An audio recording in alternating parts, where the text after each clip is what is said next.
today's webinar, What Employers Should Consider When Evaluating Healthcare Network Solutions. Before we begin the presentation, I just want to mention a few housekeeping items. Today's webinar is being recorded. All phone lines are going to be muted during the presentation. And if you have questions for the speaker or any technical issues, please submit them using the Q&A console on the right side of your screen. We'll respond to technical issues throughout the webinar, and our speaker will answer content-related questions following the presentation. To resize or enlarge the presentation, use your mouse to drag the lower right corner of the slide viewer. And finally, following the webinar, we will send all attendees an email with a link to the recording of today's presentation. With that, let's get started. I want to introduce our featured speaker. Jennifer Adkins is the Vice President of Network Solutions at the Blue Cross Blue Shield Association, and we're really excited to hear from her today. Jennifer, I'll let you take it away. Thanks, Deb, and thanks to all of you for joining us today. I'm thrilled to be here and to talk with you all. To provide just a little background on me, I am the leader of a team of innovative thinkers and network solutions at Blue Cross Blue Shield Association. Prior to my role here with Blue Cross Blue Shield, I had a great opportunity to work side by side with providers in their value-based journeys. And this experience really informs my thinking every day as I help to shape our efforts and to work collaboratively across the care continuum to drive value and innovative solutions for our members. Just like you do it for your employees and their families, we think about ways to drive the right care at the right time almost every day. And although our industry efforts may not be readily apparent to the naked eye, we know that only by sustained effort can we truly support our members and their families. So if I sound passionate about this work, it's because I truly am. So with that, let's dive right in. I think we can all agree that network design is more complex than ever before. The abundance of data available today, combined with the availability and continued development of sophisticated modeling and forecasting tools, has created opportunity to find greater value in employer network solutions. But to understand just how innovative provider contracting and network design has become, let's take a step back or go back to the basics to understand what exactly is the role of a network. All of us have a health insurance ID card in our wallet, or as you may have picked up from your insurance company, I think they're almost always on digitally now, so on our phones. So we all have them, but how often do you actually look at it? I hope it's not too surprising that the network name on your insurance ID card truly tells a story about what your benefits and network are designed to do to support you and your family, as well as your physician in providing the right care at the right time. In general, networks are created to do three things: deliver quality care, provide access to care, and to drive affordability. The amount of data at our fingertips today gives us the opportunity to advance care delivery in new ways and to strike the right balance between quality, access, and affordability for your organization and the needs of your employees. To be sure, though, one-size-fits-all approach is truly a thing of the past when it comes to networks. Today, we'll discuss three key things. First, the landscape of emerging and evolving network solutions that can help advance the performance of your network. Second, the most efficient network models and how we use data to drive that network design. And finally, the key questions to ask when evaluating the right network strategy to meet your organization's objectives for quality, access, and affordability. As we all know from media coverage and likely from your own experience, healthcare costs in the United States are rising. In fact, it's rising 3 times faster than the rate of inflation, 167% increase over the past 15 years to be exact, and that's per Health Catalyst. Along with your employees, as a benefit leader or benefit decision maker in your organization, you are likely feeling the weight of this the most. But even with employees sharing more and more of these costs, employers are truly the ones who continue to shoulder the increases in the cost of care. On average, employers are currently paying more than $14,000 per employee per year for health insurance. And projections show healthcare costs will continue increasing an average of 5% this year, a trend we've seen since 2013. In fact, a 2018 study showed us employer-sponsored health insurance is the fastest increasing expenditures for most companies. Let's think about this in terms of gas prices. In 2008, gas prices hit an all-time high. I recall this specifically because I drove cross-country to Montana, so I remember specifically how much it cost to make that drive. But imagine if, instead of decreasing and leveling out as they did, what if gas prices continued to rise after 2008? And worse, imagine they continued to rise at the exact same rate as healthcare costs. If this were to happen, we would be paying $7 a gallon of gas today and $9 a gallon by 2025. This is not sustainable. But change is happening in healthcare, and we are starting to see the tide turn. We certainly didn't get here overnight, and a solution to this trend will require patience and perseverance. As we all know, creating change in healthcare is a big ship to turn. So how do we turn this ship? You may have seen news footage, I think I saw it this morning, of boats tossed on Cape Cod after yesterday's pretty aggressive storm on the East Coast. I consider that disruptive change. Anytime you have a boat tossing and turning in the water and potentially capsizing, that's fairly disruptive. Clearly, tossing things around is disruptive, but at Blue Cross Blue Shield, we believe that sometimes disruption is the right thing to do.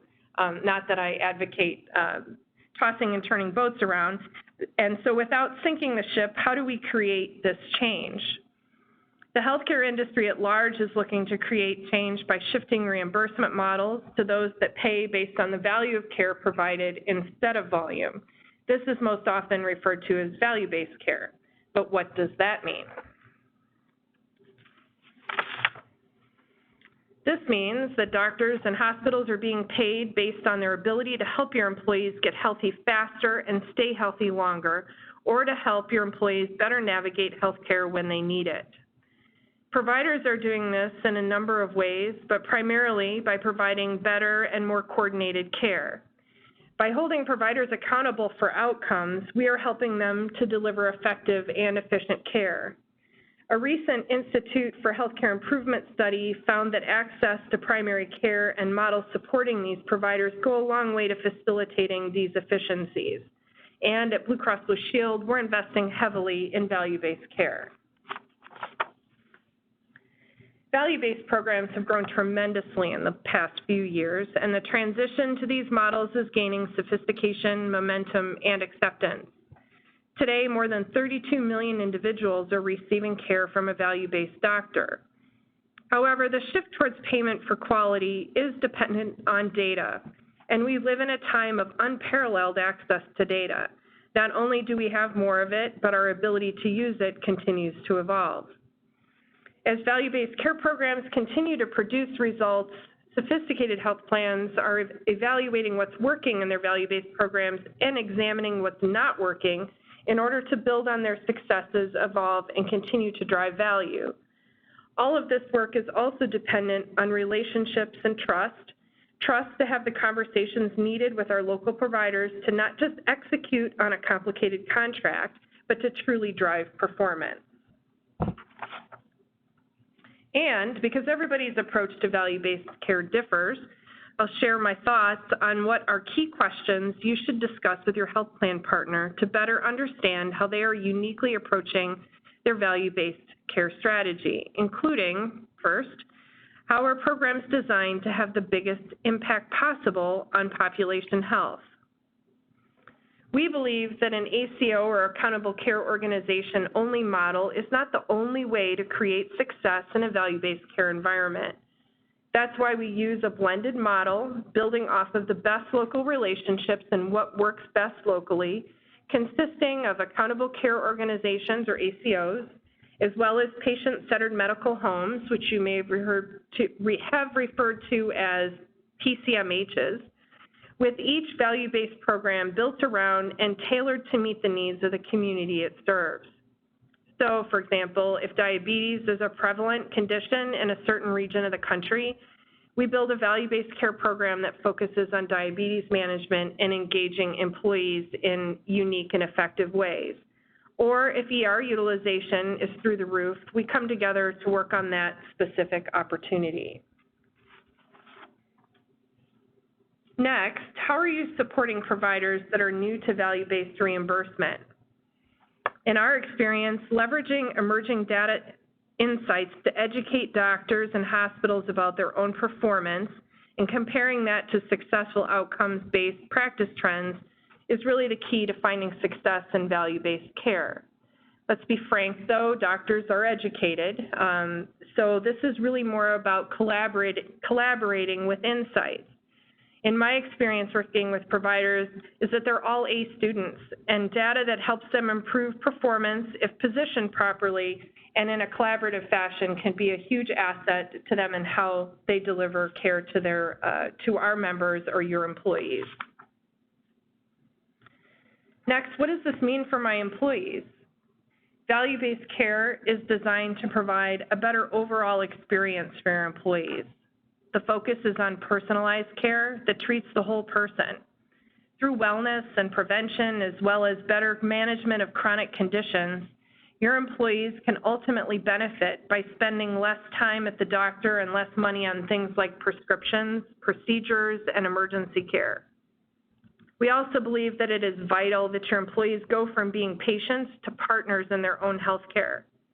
By providing transparency on provider performance and using benefit incentives to encourage employees to choose value-based care providers, we empower employees to have more control in their healthcare decisions and use their benefits effectively.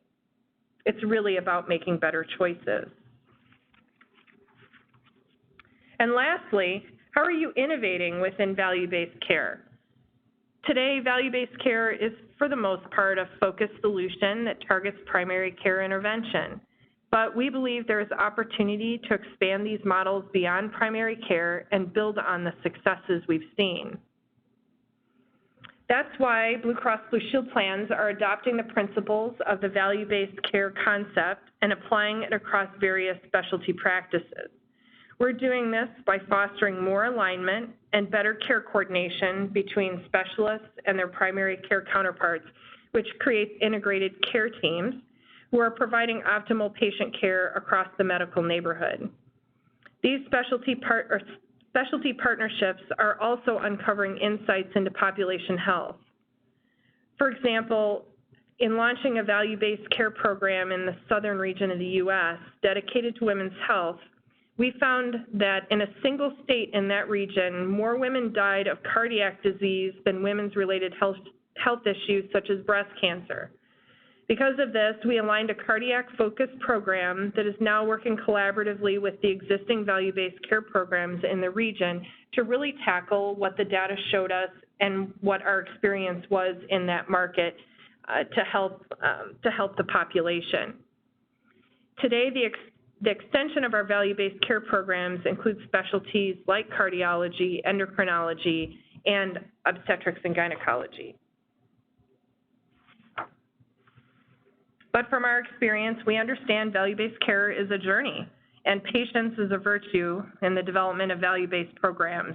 The longer a value-based partnership is in operation, the greater the savings it generates. Our data shows that it takes time. It takes time to establish the provider partnerships that are critical to the effective delivery of value-based care. It takes time to build and expand foundational capabilities, such as EMR, or electronic medical record interoperability, using actionable data in daily practices, and expanding patient accessibility to care, like same-day appointments and urgent care. It also takes time to continually adopt improvements and enhance processes and capabilities that improve outcomes, costs, and patient experience. And finally, due in part to these variables, it takes time to see savings. These are only a few of the considerations that can contribute to both the initial and long-term success of value-based care. At Blue Cross Blue Shield, we know that value-based care is effective and more effective with time. In an aggregate evaluation of our claims data, we found that the maturity of value-based programs is directly tied to increased savings for employers. However, clinical patient improvements come much faster, typically within the first year.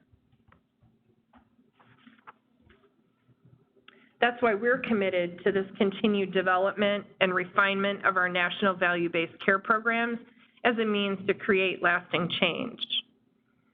By observing what's working well in our value-based care models, we are building on the demonstrated success we've seen in these care models, such as, you can see them here on the slide, 3% lower readmission rates, 8% better comprehensive diabetes care, 7% better breast cancer screening rates, and 14% fewer emergency room visits, and others, some of which you can see here. In addition to these improvements, analysis of a 2017 Blue Cross Blue Shield claims data showed these improvements are also reducing healthcare cost trend by more than 35% since 2015. Maybe we can all hold off on $7 gas after all.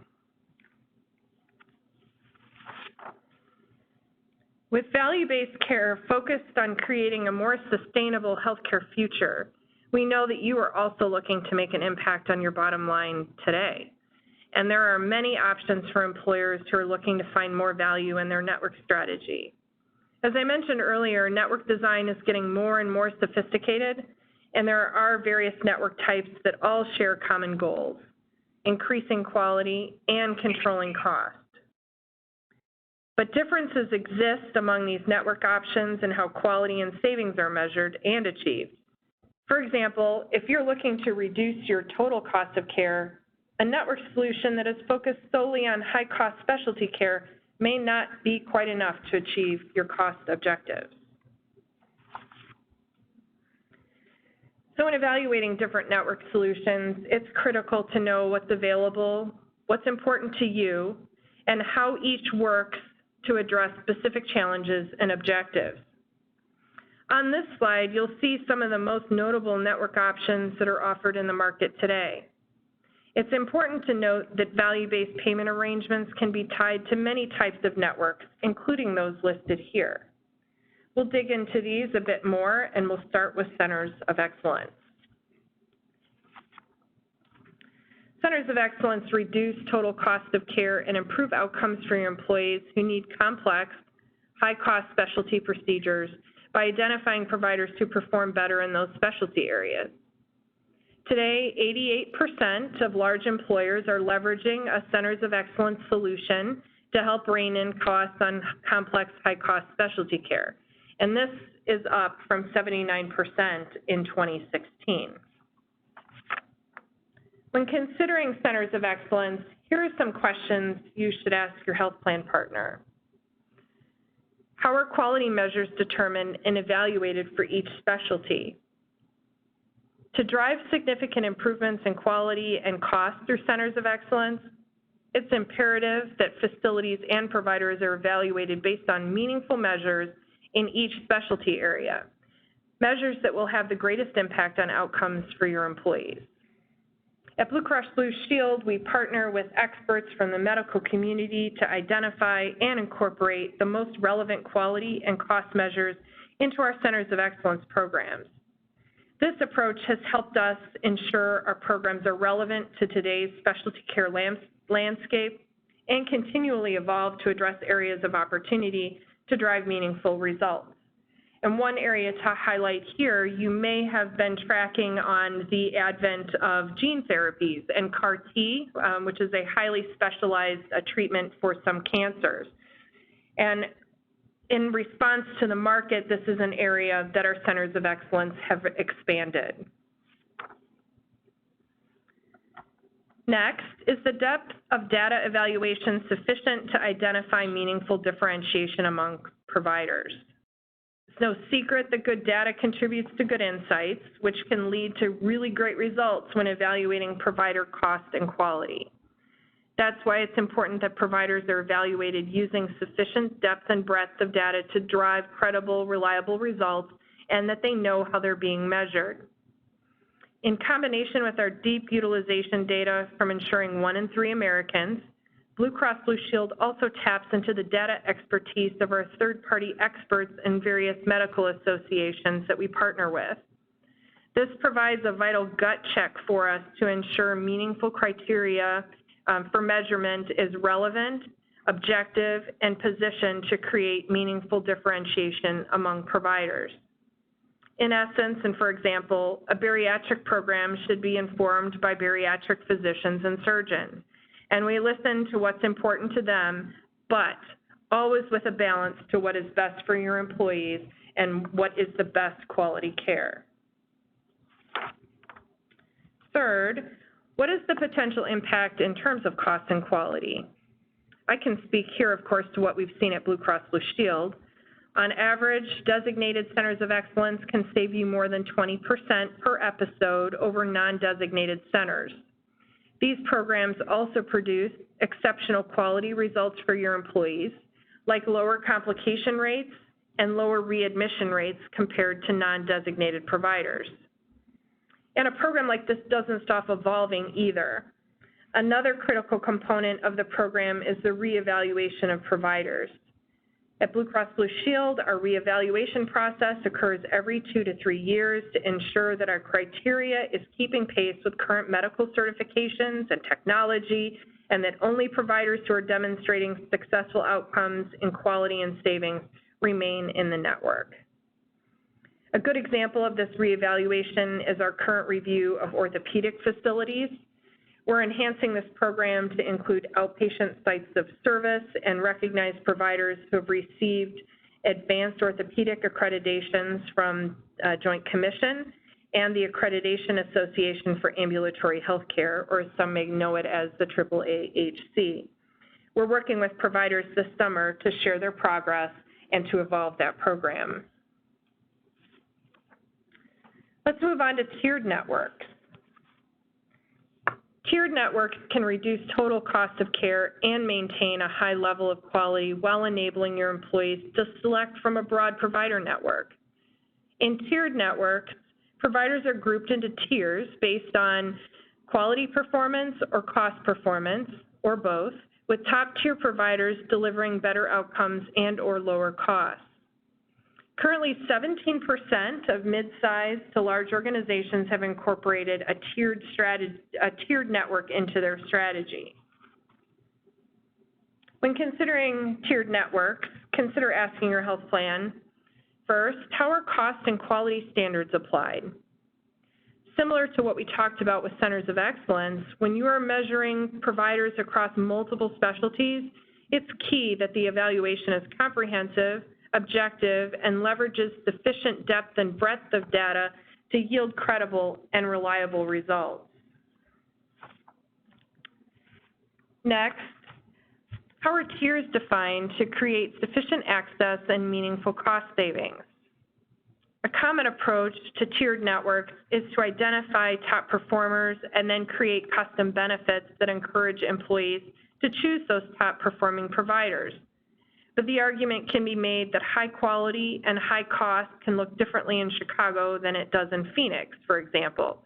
And if you define tiers in the same way across the country, you may find your employees have robust network access in some markets, but lack sufficient network access in others. It's important to understand how your health plan partner sets those tiers. Are they standard across all markets? Is there flexibility on a market-by-market basis? And do they uphold quality standards while balancing cost, savings, and access?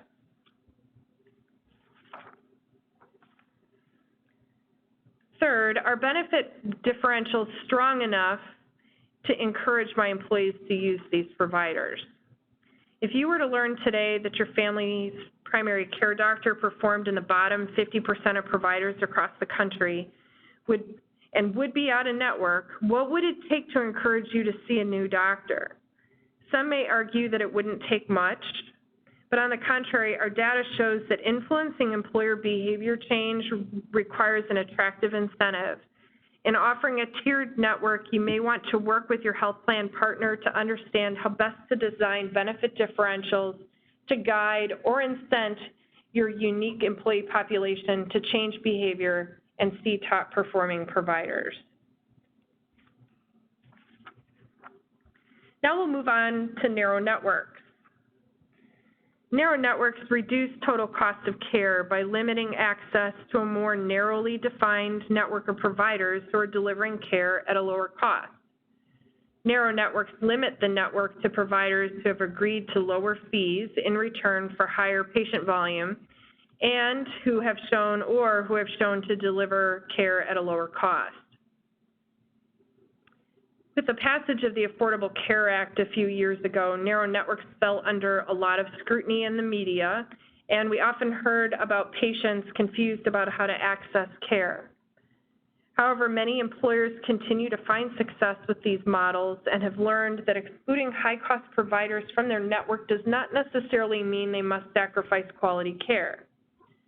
We found that 28% of large employers are using these models to help achieve their savings objectives. Here are some key questions to ask your health plan partner about narrow networks. First, how many of my employees will be impacted by reducing in-network access? This is certainly the greatest concern when considering a health plan designed around a narrow network. But the challenge for narrow networks has always been in the name, just how narrow is narrow. Narrow implies you're missing something, so be sure to understand what is offered. What is narrow? At Blue Cross Blue Shield, we build narrow networks from the foundation of our broad Blue Card PPO network. These narrower versions of the PPO aim to maintain the highest level of provider access while also creating significant cost savings for you. With employee demographic data, we identify what provider disruption would look like if you were to consider moving to a narrow network. 2, and almost most importantly, are you prepared to handle employee feedback in these instances? Depending on the amount of disruption you expect in adopting a narrow network, it's best to have a plan, communications, and resources to help familiarize your employees with this type of benefit. This can take shape in the form of additional open enrollment materials, dedicated provider websites, and other options that your health plan can assist you with. Finally, high-performance networks. High-performance networks reduce total cost of care while ensuring that employees are accessing high-quality providers who achieve better outcomes. All too often, provider networks are labeled high performance when they are structured solely based on the lowest cost. High-performance networks are unique in that they achieve better quality outcomes compared with other like providers, while also limiting access to providers who deliver care at a lower cost. Today, 16% of employers have incorporated a high-performance network into their benefit strategy, but we expect this number to grow. When evaluating a high-performance network, consider, first, are quality standards rigorous and well-defined? At Blue Cross Blue Shield, we believe a high-performance network should be truly high performance. Providers are evaluated based on quality and cost standards, and a path is established to continue a quality improvement journey with those providers.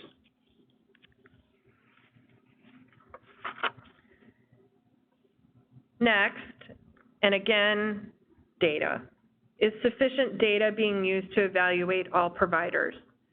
Similar to what we discussed when we were talking about centers of excellence, deep, robust data contributes to good insights, which can lead to really great results when evaluating provider performance. Deep data is mission critical. And if offering alongside a PPO, how will my organization educate our employees and encourage them to select the network when it meets their needs? Many employers may choose to offer a high-performance network alongside a PPO, particularly when they incorporate a high-performance network into their strategy for the first time. It's important to consider, consult, and collaborate with your health plan partner on the messages and resources that will be most helpful in communicating with your employees about the benefits of a high-performance network, whether the network will meet the specific needs of a given employee and their family, and how to use the network.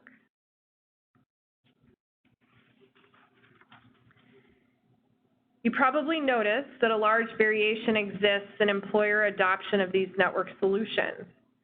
That's because every company is truly unique, and the priorities of one large nationwide technology company, for example, are likely vastly different from those of a concentrated agricultural organization. What we do know is that these percentages, as well as the solutions shown here, will continue to evolve over time, and new solutions will emerge as healthcare and the needs of your employees continue to change. But the most critical part of choosing the right network for you is actually quite simple. Know your priorities. Going back to the basics, across quality, access, and affordability, there are a number of ways to tailor a network that fits your needs and the needs of your employees. It requires prioritization and aligning your needs and objectives. If you're a multi-state employer with employees across many states with various cost drivers, you may need to choose a combination of networks and benefits that can support local variations with tailored local solutions. Regardless of your company's size, as you explore network designs with your health plan and work to build a healthcare benefit program that addresses the needs of your business and your employees, be sure to understand the data and tools your health plan will use to design the right network for you. And with that, I'm ready to answer any questions you may have. Great. Thanks, Jennifer. As a reminder to the attendees on the webinar, if you want to ask Jennifer a question, just use the Q&A feature on the right side of your dashboard. We did have a couple of questions come in during the presentation, so we'll start with those, but please continue to submit your questions. So to get started with the first question, Jennifer, it is, I thought value-based care and high-performance networks were the same thing. If not, can you elaborate? So value-based care, Deb, that's a great question. Value-based care can really happen in any kind of network. Anytime a provider and health plan agree that a provider will be paid based on better outcomes, based on the employee population, that's value-based care. At its core, value-based care is a delivery model, not a network. So just as the name states, a high-performance network is a network that identifies higher quality, lower cost providers based on a predetermined set of measures. So those things really do go together. Great, thanks. We have one more. It's after implementing a value-based care network, when can I expect to see savings? There's a lot of factors that impact how much savings you'll see in the short and the long term. So the maturity of the program in your area, which is important. We work hard with our local providers to incorporate aspects of those agreements that really speak to what is important in that local area. But how many of your employees are seeing value-based doctors and so on? So it's multifactorial.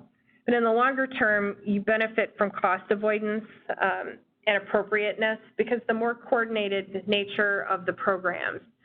For example, when you catch a disease early that doesn't progress into a costly health intervention, or if you are able to manage a disease long-term like diabetes, it really does drive savings and could drive savings sooner rather than later. But the challenge really is that it's difficult to quantify the costs that are not incurred for each employer group. Like, how do we measure what didn't happen because of better coordinated care? It's hard to measure who did or didn't have a stroke from high blood pressure, but the data is showing better outcomes, better disease management, and lower utilization, which does contribute to savings. Great. I think we have one more. How difficult is it to develop any of these types of networks in a very rural area where there are limited choices to start with? Is it even feasible? That's an excellent question, and it's really a question that I think our country is struggling with rural healthcare generally. With the advent of provider consolidation, and a lot of the changes that we've seen across the country, rural healthcare, continues to be a challenge. You may have seen recently in the news people having to travel hundreds of miles to deliver babies because hospitals have been closed, and it's always a concern for us with access to primary care. So we're working innovatively with providers to do things that help broaden the reach of their care, things like telehealth and virtual visits that can bring care closer to where your employees are in rural areas. There are also provider groups that are working across multiple geographies to take some of the learnings that they've had within accountable care organizations and push those into some of those rural areas so that you can also experience the continuum of care and enhanced care services in some of those areas. Suffice it to say, that's a long-term issue that I think we across the country need to tackle, and it does impact all of our ability to ensure that your employees and our members have access to the care that they need when they need it. Great. We had one more question come in, and it's a two-part question. Part of it you may have just touched on a little bit, but it's, do my employees need to be in specific metropolitan service areas in order to see savings? And how are you incorporating telehealth? Great question. So specific to Blue Cross Blue Shield, which is, of course, the way I'm going to have to answer that question, large metropolitan areas clearly tend to have more people. So in an area where you have more people, you tend to have provider organizations that are more aligned or perhaps further evolved across value-based principles. In some of our programs with Blue Cross Blue Shield, one of the things we've done, for example, in our value-based program, Total Care, we look at all types of provider agreements, not just in metro areas, but also rural areas across the country. And you may recall on one of the previous slides where we talked about lower readmissions, better diabetes care, better breast cancer screening. That's really us measuring that across all those different provider groups, regardless of whether or not you're in a metro area or a rural area. Some of the work that we're doing right now in the high performance space is concentrated in metro areas. So you will want to work closely with your health plan and then also your teams of supporting your health care purchasing decisions to make sure that within the individual metro areas that you're performing disruption and geo-access, depending on what network solution you choose, to ensure that in that metro area, depending if you're picking a value-based solution, that you have adequate access for your employees. I think the second half of that question was related to telehealth, and that's something that we're working on almost a daily basis. We think a lot about provider capabilities that will help drive additional access for our members or your employees, and telehealth is clearly an option there. I think we've benefited from some of the rules changes that have happened with Medicare and Medicaid that have made that more accessible. That's something we continue to work on to add that access. Great. Thank you so much. Before we conclude today's webinar, I do just want to thank everyone again for attending. We encourage you to visit our dedicated website for employers. It's smarterbetterhealthcare.com for access to more resources like infographics, videos, and blogs that span an array of topics that are focused on trends and insights in the employer health benefit space. And if you haven't already, please also download our complimentary ebook called The Pursuit of Greater Value to learn more about the networks and solutions that we talked about today. Again, that's smarterbetterhealthcare.com. And that concludes our webinar. Thanks everyone for joining.